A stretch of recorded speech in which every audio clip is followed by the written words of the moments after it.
Are politicians attacking crypto because they fear competition? No, politicians are attacking crypto because they're too stupid to actually understand how the world works, and they attack anything that they view as a threat to them. They're not actually attacking crypto because it's a threat to their currency. Most of them don't understand what that would mean, even if they were to do what Spike said and allow competition in currencies. They simply cannot comprehend that. What they know is that it's different and they don't have control over it, and that's all they need to know. That's all they need to know. Now, what's really important when it comes to cryptos is they're right that they can't control it. That's what makes it so dangerous. We've seen this. We saw this with the Canadian truckers. You guys will remember during all the COVID lockdowns, your northern Mexicans had a bit of a rough time, and a bunch of them got together in a truck convoy and sat on the horn and made people cry.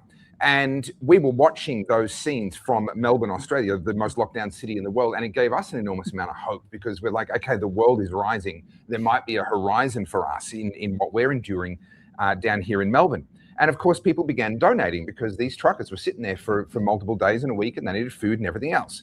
And then all of a sudden, a whole bunch of bank accounts got shut down. This is why politicians, this is the second reason why politicians love to issue their own fiat currency. Spike is absolutely correct about the first one, that they get to issue the currency and really not have to take responsibility for the debt.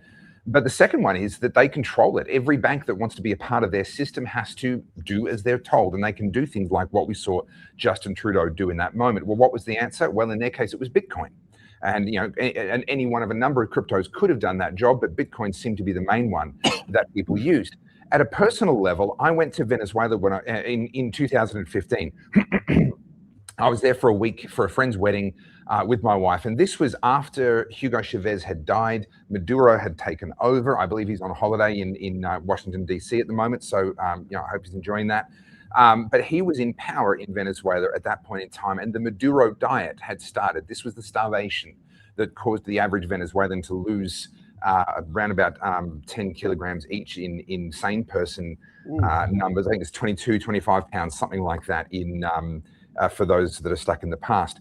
And so this was starvation that was caused largely by the inflation of the Venezuelan currency. Why was the Venezuelan currency inflating? Well, because he did exactly what Spike said. He printed money to pay bills and didn't really think about the consequences.